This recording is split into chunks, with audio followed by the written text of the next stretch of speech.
கிறிஸ்துவினால் தேர்ந்தெடுக்கப்பட்டவர்கள், இயேசுவின் இரத்தத்தினால் கழுவப்பட்டவர்கள். சாத்தான கிரிமேல் உங்கள் மேல் உரிமை இல்லை.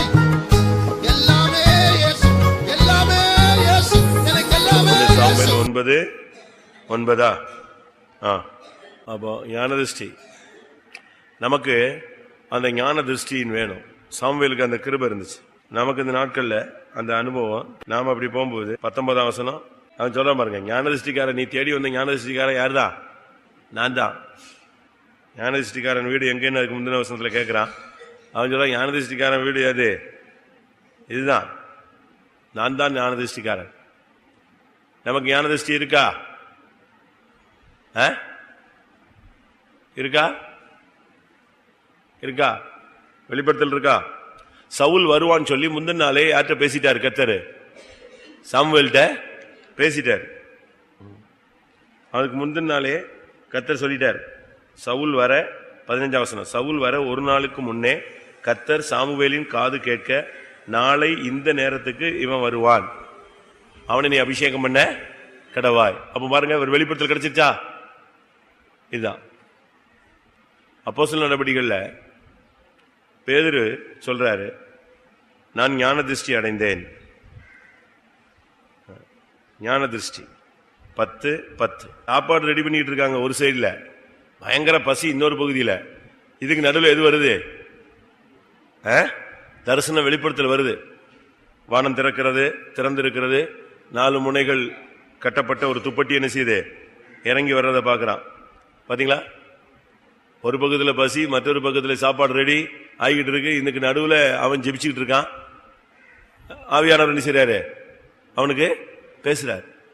அப்ப வெளிப்படுத்தல் தரிசனங்கிறது நமக்கு எப்பவுமே இருக்கணும். அது தூங்கும்போது தான் வரும், ஜெபம் பண்ணும் போது தான் வரும்னு இல்லை.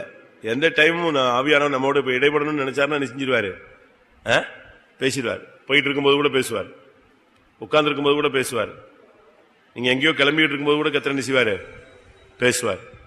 அதனால ஞான திருஷ்டி சாமுவேலுக்குள்ள ஒரு விலையேற பெற்ற கிருபை இருந்துச்சு. அதை சொன்னா அதை அப்படி செய்வான்.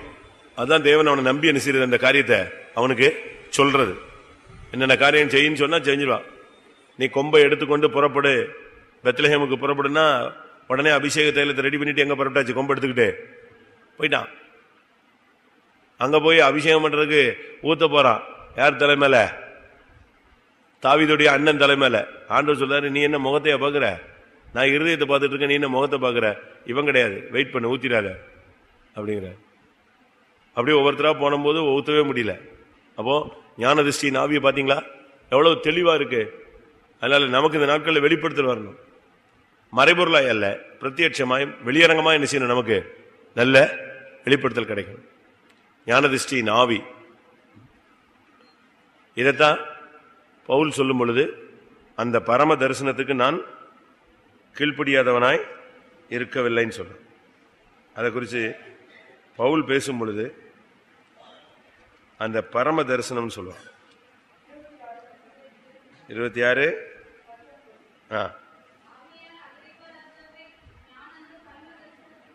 கீழ்ப்படியாதவனாயிருக்க. அவன் கர்த்தரை சந்திச்சதையும் கூட ஞான திருஷ்டின்னு தான் சொல்லுவான். அதனால நாம் இந்த நாட்கள்ல ஜெபம் பண்ணுவோம். கர்த்தர் நமக்கு இந்த நாட்கள்ல ஒரு விசேஷத்தை சாமுவேலுக்குள்ள இருந்த அந்த வெளிப்படுத்தல் வேணும். ஒண்ணுமே இல்லாம நெடுக போய் தண்டிக்கப்படக்கூடாது.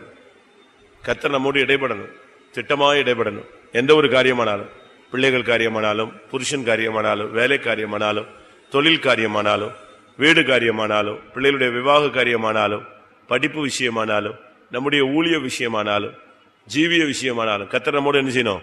இந்த நாட்கள்ல இடைப்படணும். ஒரு வெளிச்சம் கொடுக்கணும், ஒரு வசனம் கொடுக்கணும், ஒரு வார்த்தை கொடுக்கணும், ஒரு வாக்குத்தத்தம் கொடுக்கணும். கர்த்தர் ஒரு தரிசனம் கொடுக்கணும், ஒரு சொப்பனம் கொடுக்கணும். கரெக்டா அப்படி நமக்கு கொடுக்கும்போது நம்ம பாதை கரெக்டா இருக்கும்.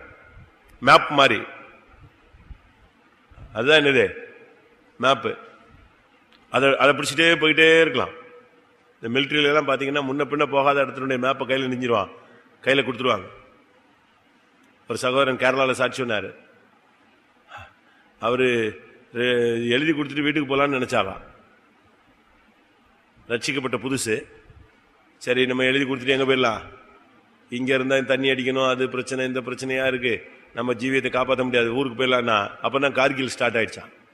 கார்கில் வார் ஸ்டார்ட் ஆயிடுச்சு. வேற வழியே இல்லை. இவர் எழுதி கொடுக்க போற நேரத்தில் யுத்தம் ஸ்டார்ட் ஆயிடுச்சு.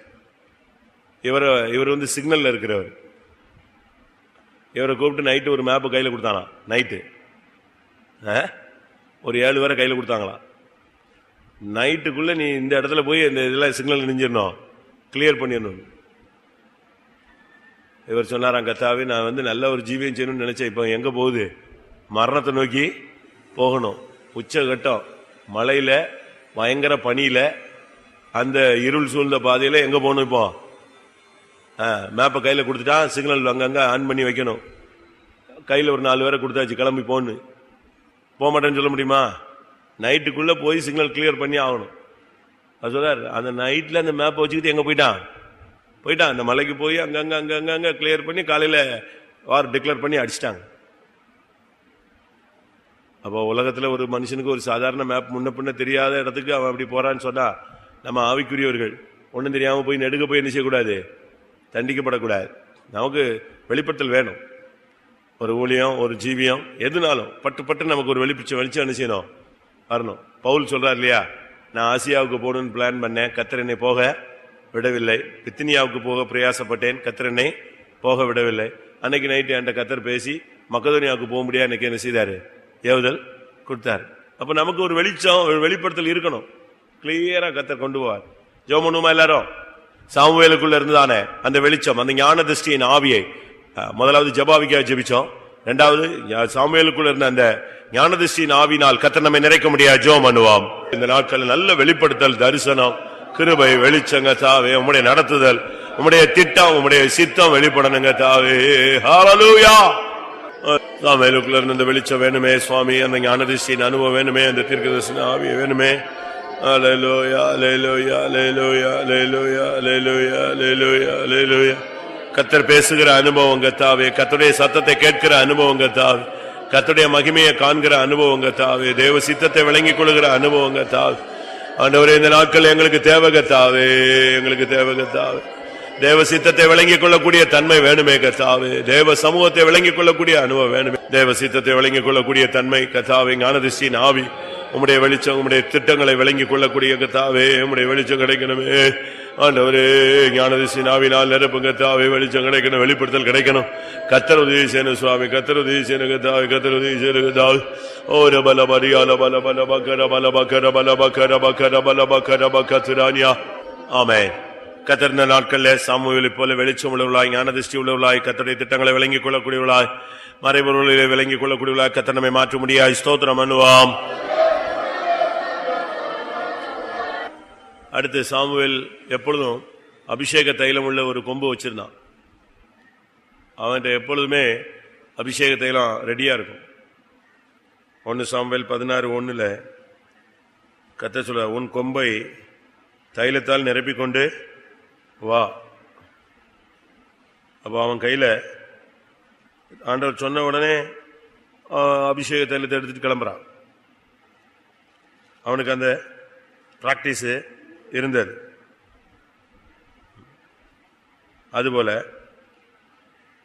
1 சாமுவேல் 10:1 அவன் தைல குப்பியை எடுத்து அவன் தலையின் மேல் வார்த்தான். அவன் தலையில ஊத்திட்டான். அப்பவும் அவன் கையில் என்ன இருந்துச்சு, அபிஷேகம் இருந்துச்சு. ராஜாக்களை அபிஷேகம் பண்ணக்கூடிய ஒரு அபிஷேக தைலம் யார் கையில இருந்துச்சு? சாமுவேல் கையில இருந்துச்சு. நமக்கு கையில எப்பொழுதுமே நம்ம தலையிலும் சரி, நம்முடைய வாயிலும் சரி, நம்முடைய வார்த்தையிலும் சரி, நம்முடைய பார்வையிலும், நம்முடைய செயல்களிலும், எல்லாவற்றிலும் ஒரு அபிஷேகம் இருக்கணும். அபிஷேகம் இல்லாம செய்யற எந்த ஒரு ஊழியமும், எந்த ஒரு செயலும் என்ன செய்யாது, அங்கீகரிக்கப்பட மாட்டாது. எப்பொழுதும் நம்ம கையில ஒரு அபிஷேகம் இருக்கணும். ஒரு பிசாசை பார்த்த உடனே ஒரு ஆவில் நிரம்பணும். ஒரு சென்சார் கருவிகளை பார்த்திருக்கீங்களா? அந்த குறிக்கப்பட்ட இதை சென்ஸ் பண்ணிச்சுன்னா உடனே என்ன செய்யும், ஒன்னு லைட் எரியும், இல்லாட்ட பீப் சவுண்ட் என்ன செய்யும், கொடுக்கும். அது அந்த நுண் அறிவு, அந்த தன்மை அதுக்கு என்ன செய்யுது, வேலை செய்யுது. அந்த குறிக்கப்பட்ட இது வந்த உடனே கத்தும், இல்லாட்ட எச்சரிப்பு என்ன செய்யும், ஏதாவது ஒரு சிக்னலை கொடுக்கும். அதுபோல ஒரு அபிஷேகத்துக்கு மாறா ஒன்று வரும் பொழுது உனக்குள்ள ஆவியானவர் வரணும். பிசாசு உள்ள இருக்கான்னா உடனே நீ ஆவியில் என்ன செய்யணும்? நிரம்பணும். பாஸ்டர் அருள்தாஸ்லாம் பஸ்ல போற விஷயங்கள ரொம்ப கவனமா போவார். ஒரு இடத்துல பஸ்ல போகும்போது பஸ் ஸ்டாண்ட்ல நிக்கிறார். சிஸ்டர்ஸ் ஏறி பஸ்ல சீட்டு பிடிச்சிட்டாங்க. யாருக்கு? இவருக்கும் சேர்த்து பிடிச்சிட்டாங்களாம். அப்ப பிரதர் சீட்டு பிடிச்சாச்சு. பஸ்ல டைம் ஆக ஆக ஆக கூட்டம் என்ன செய்யுது? கூடுது. கூட்டம் ஏற ஏற ஜனங்கள் என்ன செய்யறாங்க? அந்த சீட்டு ஏங்க இந்த சீட்டை கொடுங்க. யாருக்கு யாருக்குங்கிறாங்க. இவர் எங்க நிக்கிறாரு? வெளியே நிக்கிறாரு. இப்ப இவங்க சொன்னாங்களா, பிரதர் வாங்க, இங்க சீட்டுக்கு ஒரே சண்டை நடக்குது, வாங்க. நான் இவர் நான் வர்றேன்னு சொல்லிட்டு எங்க நிக்கிறாரு? வெளியவே நிக்கிறாரு. இங்க கூட்டம் ஏறி ஏறி ஜனங்கள்லாம் நின்று ஒரு லெவல் வந்துருச்சு. இப்ப பஸ் கிளம்ப போகுது. பஸ் கிளம்ப போகுதுன்னு இவர் ஏறினாராம். எங்க பேக்ல வழியா பின் வழியாக ஏறினாராம். இவர் பின்வழி ஏறினதுதான் தெரியுமா, பஸ்ல 4-5 பேர் எந்திரிச்சு கத்தி அலறி மிதிச்சு உளுந்து ஓடியே போயிட்டாங்களா வெளியே. புரியுதா உங்களுக்கு? பிசாசு பிடிச்சவெல்லாம் எங்க இருக்கான்? பஸ்ல இருக்கிறான். நார்மலா அவன் ஏற்கனவே சும்மா உட்கார்ந்துருக்கான். இவர் ஏறின உடனே அந்த ஆவியில நெஞ்சிருச்சு, இலகிடுச்சு. அவ்வளவுதான். அதிச்சு தள்ளி ஒருத்தனை முட்டி மோதி ஆணும் பொண்ணும் ஃப்ரண்ட் வாசல் வெளியே விழுந்து ஓடியே போயிட்டாங்க. அவர் சொன்னார், நான் இதுக்கு தான் நான் என்ன செய்யல, இவ்வளவு நேரம் ஏறாம இருந்தேன். நமக்கு அப்படி பவர் இருக்கா? பிசாசு கிட்டே வந்து படுத்துக்குது, வந்து மேலே ஏறி உட்காந்துக்குது, கழுத்து பிடிச்சிச்சு. தோத்திரம் வரல, இயேசுவின் ரத்தம் ஜெயம் வரல, யாரையும் கூப்பிட்டேன் பதிலே வரல அப்படிங்கிறான். அப்படித்தானே சொல்றோம். நம்ம ஸ்டேட்மெண்ட் அப்படித்தானே இருக்கு. அப்படியே வந்துச்சு, அமுக்கிருச்சு.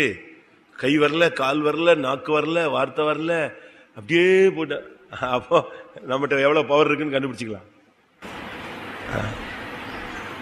அவங்களுக்கெல்லாம் அந்த பவர் இருந்துச்சு, ஃபுல் அந்த எஃபெக்ட் இருந்துச்சு. அதனாலதான் அவங்க போறதில்லை. உள்ள ஆள் இருக்கு, அந்த ஆவி இருந்தா இந்த ஆவி என்ன செய்யுது?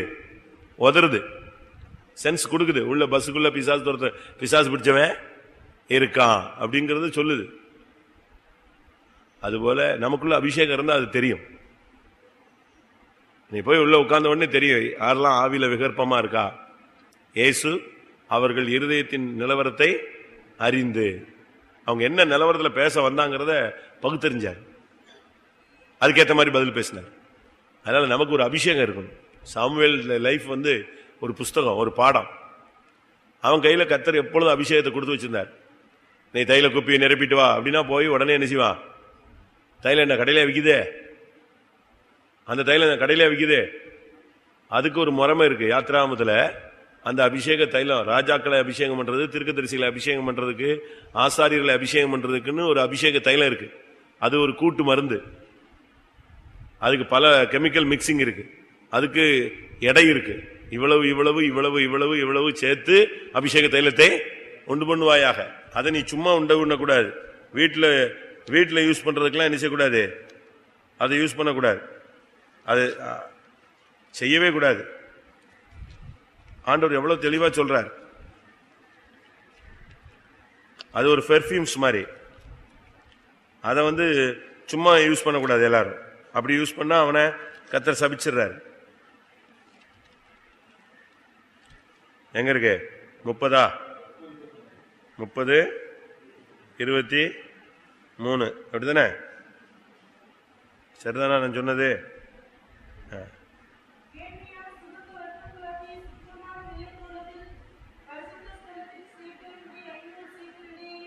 அப்படி அது ஒரு லிமிட் சொல்லியிருக்கு. இவ்வளவு எடை, இவ்வளவு எடை, இவ்வளவு எடை, இவ்வளவு எண்ணெய், இவ்வளவு சேர்த்து கூட்டப்பட்ட பரிமள தைலமாகிய சுத்தமான அபிஷேக தைலத்தை உண்டு பண்ணுவாயாக. அது பரிசுத்த அபிஷேக தைலமாய் இருக்க கிடவது. இன்னொரு இடத்துல வாசிங்க. அதை நீ வந்து சும்மா யூஸ் பண்ணக்கூடாது. 32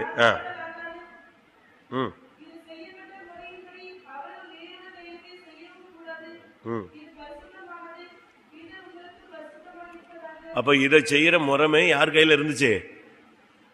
சாமுவேல் வச்சிருந்தான். கரெக்டா அபிஷேக தைலத்தை எடுத்துட்டு போன்னு சொன்னா உட்காந்து என்ன செஞ்சிருவான்? ரெடி. உடனே அபிஷேக தைலத்தை ரெடி பண்ணி அந்த பட்டை கிட்ட எல்லாம் ரெடி பண்ணி அழகா கொண்டு போயிடுவோம். அதனால நமக்கு எப்பவுமே ஒரு அபிஷேகம் இருக்கணும். நம்முடைய பார்வையில கூட ஒரு அபிஷேகம் இருக்கணும். பார்வையில் அபிஷேகம் இருந்துச்சுன்னா ஆவி இருந்தா நெஞ்சிரும், விலகிடும். நான் சொல்றது உங்களுக்கு விளங்குதா? உங்க பார்வையில கூட ஒரு அபிஷேகம் இருந்துச்சுன்னா மாம்சத்தின் ஆவி என்ன செய்யணும்? இது அழிச்சிடும். நேருக்கு நேர் பார்க்க மாட்டான் உன்னைய. ஆணவ பெண்ணும் நேருக்கு நேரம் உன்னைய பார்க்காது. உனக்குள்ள இருக்கிற அபிஷேகம் என்ன செய்யாது? அதை பார்க்க விடாது. உடனே உங்களை பார்த்த உடனே இங்க பாரு அப்படின்னுங்க. பிசாசு பிடிச்சவனை பார்த்துட்டு நீ என்னைய பாருன்னு சொல்லுங்களேன். என்ன அப்படின்னு உனக்குள்ள பவர் இல்லைன்னு அர்த்தம். நான் பார்க்க மாட்டேன் அப்படிங்கணும். அந்த அளவு உனக்குள்ள என்ன இருக்கணும்? அபிஷேகம் இருக்கணும். இருக்கா? வார்த்தையில் அபிஷேகம் இருக்கணும். அவன் கையில ஒரு குப்பி வச்சிருந்தான். அந்த குப்பியில எப்பவுமே என்ன இருந்துச்சு? அபிஷேகம் இருந்த. அதனால நம்ம ஜெபம் பண்ணுவோம். சாமுவேலை போல எப்பொழுதும் அபிஷேகம் உள்ளவர்களாய் கர்த்தர் நம்மை மாற்றணும். அப்படி ஒரு வாழ்க்கை இருக்கிறது.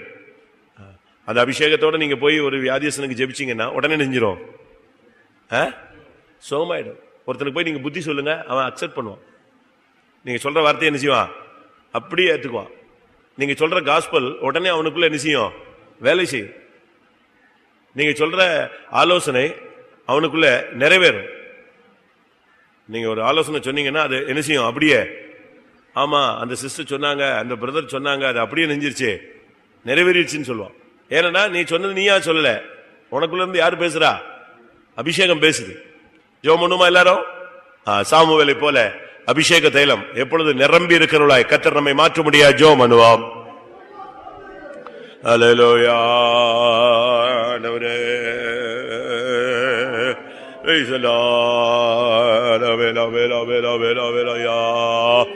அபிஷேக தைலம் நிரம்பினவர்களாய் கர்த்தாவே, எங்களே கர்த்தாவே, எப்பொழுதும் அபிஷேக தைலம் கர்த்தாவே,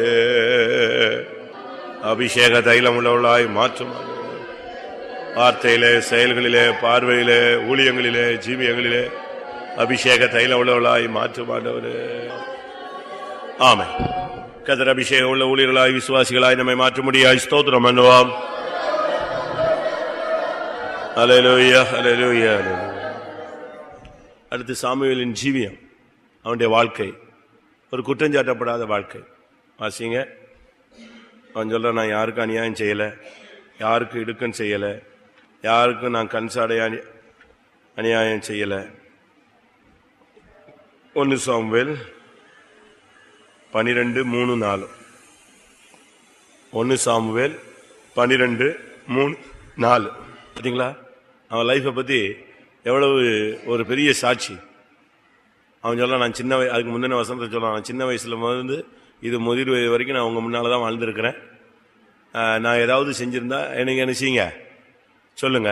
நான் அப்படி இருந்தா நான் திரும்ப கூட நெஞ்சிடறேன், திரும்ப கொடுத்துட்றேன். அப்படி ஏதாவது பண்ணா நீங்க சொல்லுங்க, நான் செய்யறேங்க. அதுக்கு அடுத்த வசனத்துல சொல்றா, அப்படியானால் நீங்க எல்லாரும் சாட்சிகள்னு சொல்றோம்.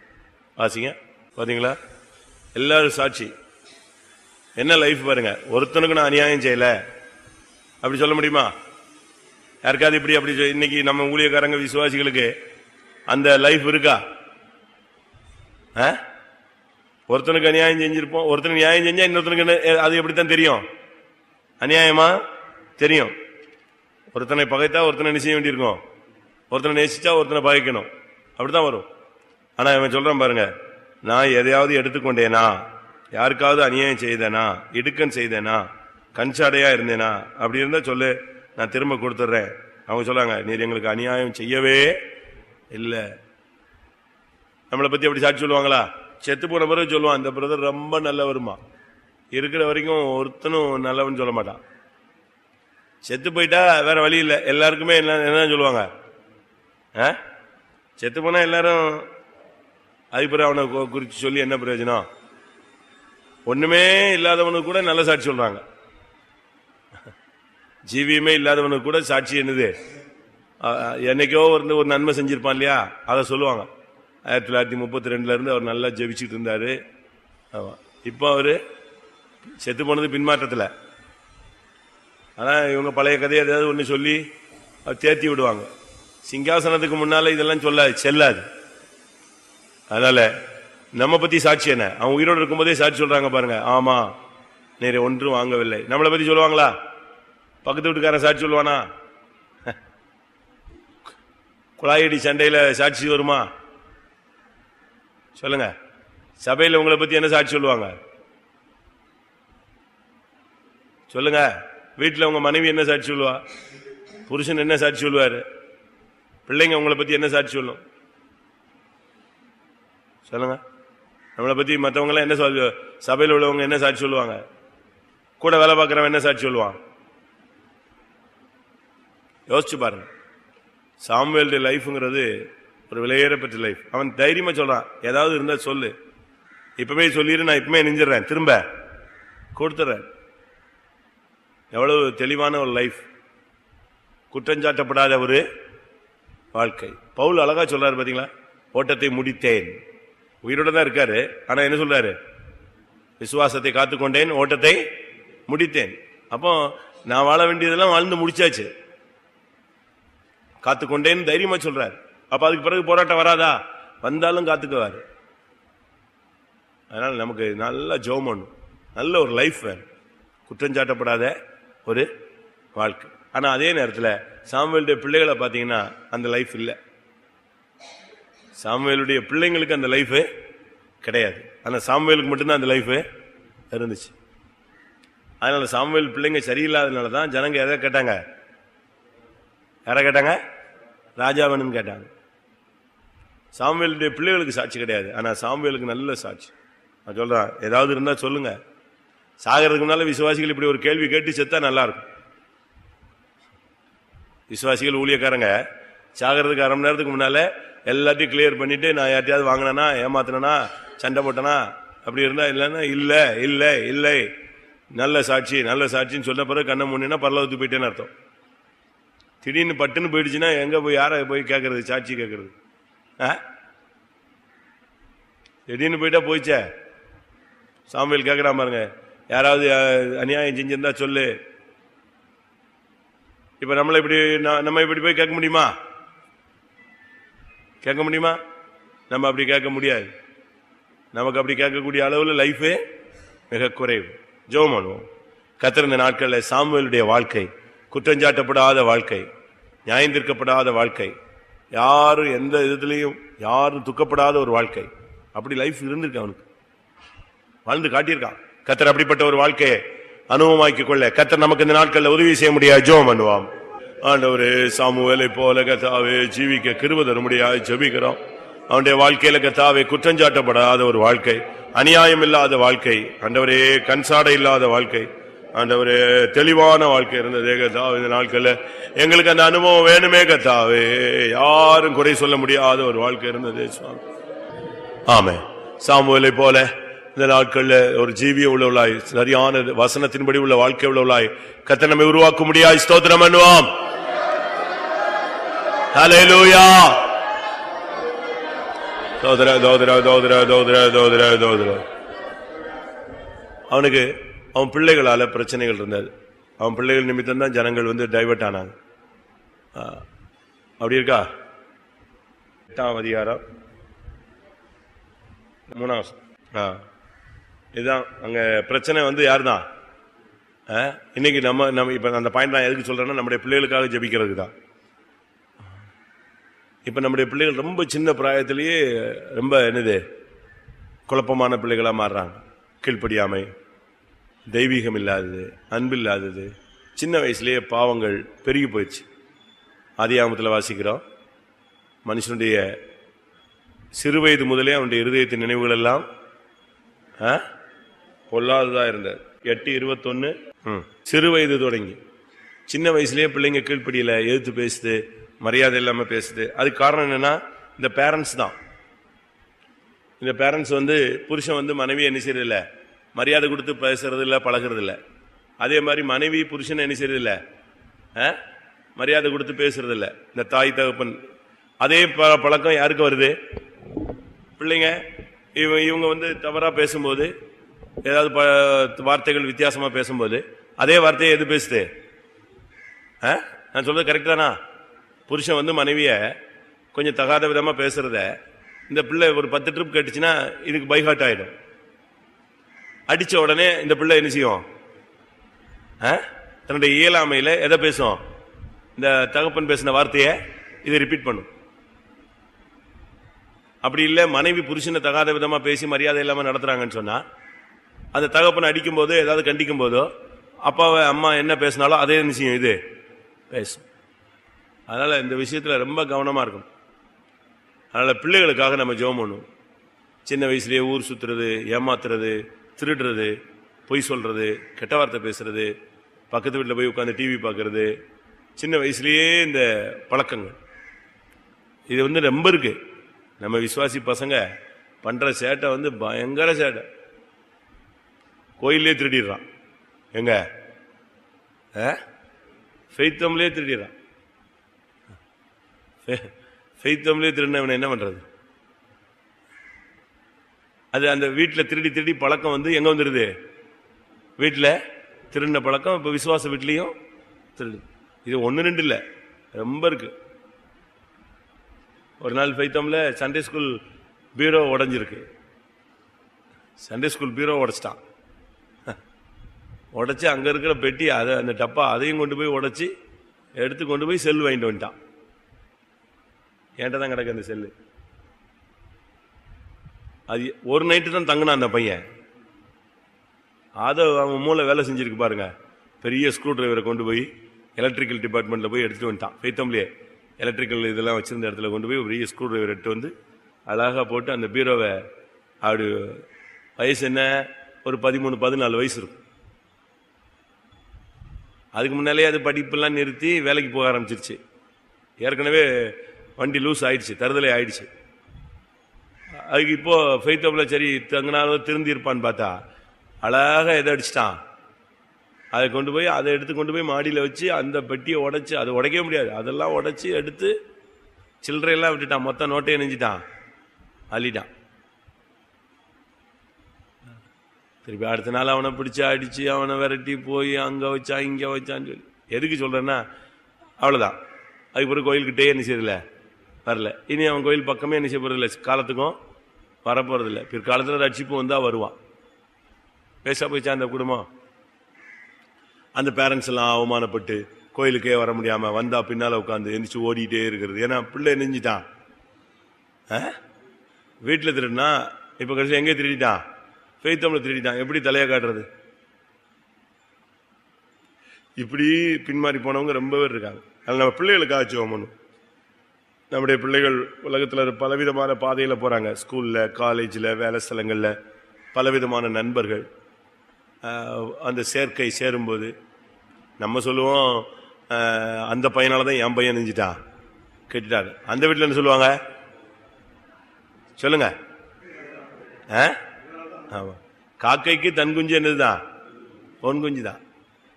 என்னதான் இருந்தாலும் அந்த பையன் கூட சேரலன்னா என் பிள்ளை எப்படி? ஏன்னா இவன் அப்படி வீட்டில் நடிப்பான். வீட்டில் அப்படியே ஒன்றும் தெரியாத மாதிரி இருப்பான். அவுத்து விட்டா வெளியே வந்தா காட்டுக்கழுதையை தன்னிச்சையாய் திரிய விட்டவன் யார்? போயிட்டே இருக்கும் அது பாட்டுக்கு. இப்ப கூட இந்த கன்வென்ஷன்ல விசுவாசி பசங்க, வெளியே உள்ள பசங்க எல்லாம் ஒரு குரூப் சேர்ந்துக்கிட்டானுங்க. விசுவாசி பசங்க 2 பேர் சேர்ந்து வெளியே உள்ள பசங்க அவனுங்க ஃப்ரெண்ட்ஸ் எல்லாம் சேர்த்துக்கிட்டு எங்கேயோ தண்ணி அடிச்சிருக்கானுங்க. உள்ள வந்துட்டான். உள்ள பிடிச்சிட்டானுங்க. பிடிச்சா அவங்க அப்பா ரொம்ப நல்ல விசுவாசி, சாமுவேல் மாதிரி. அவங்க அப்பாவும் அம்மாவும் நல்ல விசுவாசிகள். பாவம், அவங்க சபைக்கு தூண் போல நிக்கிறவங்க. ஆனா பிள்ளை எப்படி இருக்கு? ஒண்ணுமே இல்லை, யூஸ்லெஸ். அழகா இருக்கானுங்க, ரொம்ப அழகா இருக்கானுங்க. ஆனா வயசெல்லாம் 10th தான், 10th 11th தான். ஆனா புத்தி ஒன்னும் ஒரு பிரயோஜனம் இல்லை. பிடிச்சிட்டு யாரோ பிடிச்சு கொண்டு வந்தாங்க, அடிச்சு கொண்டு வந்து நிப்பாட்டினாங்க. சரி, அவங்க பேரண்ட்ஸை கூப்பிட்டா வரவே மாட்டேங்கிறாங்க. ஏன்னா அவங்களுக்கு அந்த அவமானத்தை என்ன செய்யல. இவன் ரோட்ல பண்ணா, வீட்டுல பண்ணா, இப்ப எங்க வந்து பண்றான், இன்டர்நேஷனல் கன்வென்ஷன்ல பண்றானேன்ட்டு வரவே இல்லை. கடைசி வரைக்கும் வரல. என்ன பண்றது அப்படி பிள்ளைங்களை? பாவம், அவனுங்களுக்கு அதை பத்தி ஒரு சீரியஸ்னஸும் இல்லை. அடி வெளுத்த பிறகுதான் சீரியஸ்னஸே வந்துச்சு. எப்பவும் நான் தான் அடிப்பேன், எங்க டீம் தான் அடிக்கும். இந்த ட்ரிப்பு நான் ஸ்டைல் மாத்திட்டேன். அதனால அங்க இருந்த போலீஸ் பூத்துல கொடுத்து கொஞ்சம் அப்படி கவனிச்சு விடுங்கன்னு சொன்னேன். கவனிச்சாம பாருங்க, கவனிப்புன்னா கொஞ்சம் நெஞ்ச கவனிப்பு இல்லை. எனக்கு கஷ்டமா போச்சு. ஐயோ பாவம், சும்மா விசாரிச்சுட்டு இருங்க, நைட் ஃபுல்லா வச்சிருங்கன்னு சொன்னோம். காலையில் ஒரு 6 மணி வரைக்கும் வச்சிருங்க.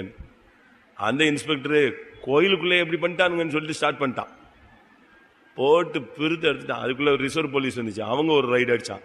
திருப்பி அடுத்து ஒரு ஜீப் வந்துச்சு, அதுல இருந்து 4 பேர் அடிச்சான். அவளை அடிச்சும் அந்த என்ன செய்யல, ஒன்னும் மண்டையில ஏறல. பாவம். எதுக்கு சொல்றேன்னா, நம்ம பிள்ளைகளுக்காக நம்ம ஜெபிப்போம். இந்த பிள்ளைங்களால பேரண்ட்ஸ் எவ்வளோ பேர் கோயிலுக்கு வரல, துக்கப்படுறாங்க. அவங்களுக்காக இவங்க பாஸ்டிங் போட்டு போட்டு போட்டு போட்டு போட்டு இவங்க செத்து போயிடுவாங்க. அவன் நல்லா சாப்பிட்டு சாப்பிட்டு சாப்பிட்டு சுத்திட்டே இருப்பான். இவங்க பிள்ளைகளுக்காக ஃபாஸ்டிங் போட்டுட்டே இருப்பாங்க. அவன் நல்லா சாப்பிட்டு சாப்பிட்டு என்ன செய்வான், இவங்க ஃபாஸ்டிங் போட்டு அவனுக்கு நல்லா சோறு பொங்கி கொடுப்பாங்க, சாப்பிட்டு தம்பின்னு. அவன் சாப்பிட்டு இவங்க அழுதுகிட்டு இருக்கிறத பார்த்துட்டு அவன் பாட்டு போயிட்டே இருப்பான். துணிஞ்சு செய்வான் பாவத்தை. ஜெபம் இல்லாம நம்முடைய பிள்ளைகளுக்காக. சாமுவேல் பாவம், அந்த பிள்ளைகள் நிமித்தம் தான் அந்த ஜனங்கள் எதை கேட்டாங்க, ராஜாவை கேட்ட உடனே சாமுவேலுக்கு டென்ஷன் ஆயிடுச்சு.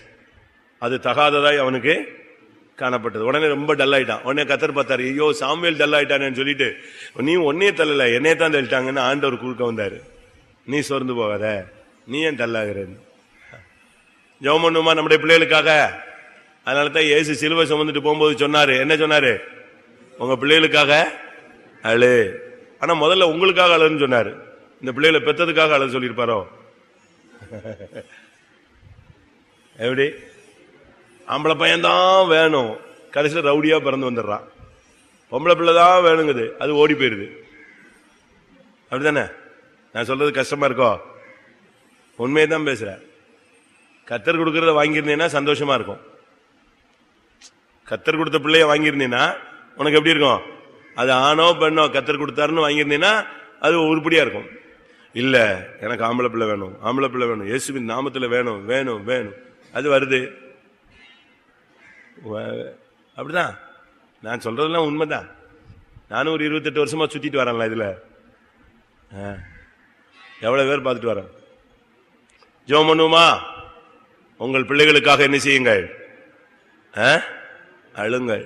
சாமுவேல் பாவம், அந்த பிள்ளைகளை கண்டு. இவன் பாருங்க, ஒரு காசு கை நீட்டி வாங்காத ஆளு. ஆனா அவன் பிள்ளைங்களை பத்தி என்ன சொல்லியிருக்கு? அவன் முதல்ல வசனத்துல நான் ஒரு காசு பரிதானம் வாங்கினேனான்னு கேட்கிறான். இப்ப அவங்க பிள்ளைங்க என்ன வாங்கினாங்கன்னு இருக்கு, பரிதானம் வாங்கினான் இருக்கு. அப்போ எவ்வளவு அருமையான ஒரு தாய் தகப்பனுக்கு எப்படி பிறந்திருக்கு பாருங்க, யோசிச்சு பாருங்க. அதுக்கு காரணம் வளர்ப்பா இருக்கலாம், இல்லாவிட்டா செயற்கையா இருக்கலாம், செல்லமா இருக்கலாம். சாமுவேல் தான் பிள்ளைகளை கண்டிக்காம வளர்த்திருக்கலாம், ஏதோ ஒண்ணு பண்ணிருப்பான். எப்படியோ அது டைவர்ட் ஆயிடுச்சு. அதனால அவன் பிள்ளைகளுக்காக அவன் ரொம்ப துக்கப்பட்டான். அதுபோல் நம்முடைய பிள்ளைகளுக்காக ஜெபம் பண்ணுவோம். நம்முடைய பிள்ளைகள் எல்லாம் நம்ம சொல்றோம் பிள்ளைங்க சரியில்லைன்னு, அவங்க போற சூழ்நிலை எப்படி இருக்கு, அவங்கள பிசாசு அந்த ரூட்ல கொண்டு வரான். அந்த அவனுக்கு கிடைக்கிற ஃப்ரெண்ட்ஸ் ஒரு நல்ல ஸ்பிரிச்சுவல் அட்மாஸ்பியரா கிடைச்சதுன்னா தப்பிடுவான், ஜபம் அப்படி இப்படின்னு போயிடுவான். அவனுக்கு கிடைக்கிறது அப்படி கிடைக்கவே இல்லைன்னா என்ன செய்வான், டெய்லி பாவ போராட்டம், எங்கிட்டாவது ஒரு இடத்துல வலியை விழுந்துருவான். ஜெபம் பண்ணுமா நம்முடைய பிள்ளைகளுக்காக. உலகம் மாமிசம் பிசாசு தொடாத வண்ணம் கத்தர் நம்முடைய பிள்ளைகளை கத்தர் பாதுகாக்க முடியாக, பொல்லாப்புகள் தீங்குகள் கன்னிகளுக்கு விலக்க முடியாக, புறஜாதிகள் மத்தியில் குற்றஞ்சாட்டப்படாத வாழ்க்கை வாழ நம்முடைய வாலிப சகோதர சகோதரர்களுக்கு கத்தர் உதவி செய்ய முடியாது. ஜெபம் பண்ணுவோம். நல்ல நல்ல ஜெபம் பண்ணுங்க. ஊழியக்காரங்களுக்கு உங்களுக்கு பிள்ளைகள் இல்லைன்னா இவங்க தான் பிள்ளைங்க. அதனால நல்ல ஜெபம் பண்ணுங்க. எல்லா விசுவாசிகளும் நல்ல ஜெபம் பண்ணுங்க. ஒரு ஜெபம் அவனை ஒரு கை தூக்கி விட்ட மாதிரி இருக்கும். உளையான சேற்றுல போய்கிட்டு இருக்கிறவன நீ ஒரு ஆள் ஜெபிக்கும் போது ஒரு கை கொடுத்து என்ன செய்யுது, ஒரு ஸ்டெப் அவனை மேல தூக்கிட்டு, அப்படி 10 பேர் ஜெபிக்கும் போது அவன் வெளியே வந்துருவான், சேத்துல இருந்து வெளியே போயிடுவான், உளையான சேத்துல இருந்து. எல்லாரும் ஜெபம் பண்ணுவான். ஆண்டவரே, கன்னிகள்ல பலவிதமான சிக்கல்களுக்குள்ளே அகப்பட்டு கிடக்கிறதான ஊழிய ஆண்டவரே வாலிபர்களை வெளியே கொண்டு வர முடியாது ஜெபிக்கிறோங்க. தாவே வெளியே கொண்டு வர முடியாது ஜெபிக்கிறோம். பிள்ளைகளுக்காக ஜெபிக்கிறோம் ஐயா. சோதர சோதர நம்முடைய விசுவாசிகள் குடும்பங்களுடைய தேவைகள் சந்திக்கப்படணும். இப்ப முந்திய மாதிரிலாம் இல்ல. முந்தியெல்லாம் ஒரு காலத்துல கொஞ்சம் சம்பளம் இருந்தா என்னது, சொற்ப வருமானம் இருந்தாலே அது என்னது குடும்பங்களுக்கு போதுமானது. இப்ப பாத்தீங்கன்னா வாடகையே பயங்கரமாயிடுச்சு. இங்க எப்படின்னு தெரியல. நான் அன்னைக்கு ஒரு வீட்டுக்கு போனேன், வாடகை எவ்வளோன்னா 15,000 ரூபா. அப்போ 15,000 ரூபாய்னா அவனுக்கு வருமானம் வீடு குடும்பம் நடத்துறதுக்கு எவ்வளோ தேவைப்படும்? வேற வழி இல்லை. பிள்ளைகளுக்கு வசதியான ஒரு வீடு பார்க்கணும்னா அவ்வளவு தேவைகள் ஏற்படும். அதுவேளை ஆனால் அதுக்கேற்ற வருமானம் இருக்கா பாருங்க. எத்தனையோ வீடுகளில் தேவைகளுக்கு ஏற்ற வருமானம் அவங்களுக்கு வருமானம் இல்லை. ஜெபம் இல்லாமா? கர்த்தரை நம்புகிறவனோ செழிப்பான். தேவனை கர்த்தரை தேவனுக்கு ஒரு நன்மையும் குறைவுபடாது. அதனால வேத வசனத்தின்படி நம்முடைய குடும்பங்களுடைய தேவைகள் சந்திக்கப்படணும். பிள்ளைகளுக்கு ஃபீஸ் கட்டுறது, டொனேஷன் கட்டுறது, யூனிஃபார்ம் வாங்குறது, கரண்ட் பில்லு கட்டுறது, அடுத்து ஒரு கல்யாணம்னா என்னது, நீங்க என்னதான் டாக்டருக்கே படிக்க வச்சாலும் 45 லட்சம் ரூபா செலவழிச்சு படிக்க வச்சாலும் கல்யாணத்துக்கு நீ எவ்வளவு கொடுக்குறாங்கிறான். அடுத்த ஒரு பெரிய அமௌண்ட் என்ன செய்யுது வந்து நிக்குது முன்னால. இப்போ அப்படி ஒரு ட்ரெண்ட், காலம் அப்படி மாறிடுச்சு. அதனால குடும்பங்களுடைய தேவைகள் கர்த்தர் நிறைவாய் சந்திக்க முடியாக, ஒரு குறைவும் இல்லாமல் தம்முடைய ஜனத்தை கர்த்தர் வழி நடத்த முடியாது. ஜெபம் பண்ணுவோம்.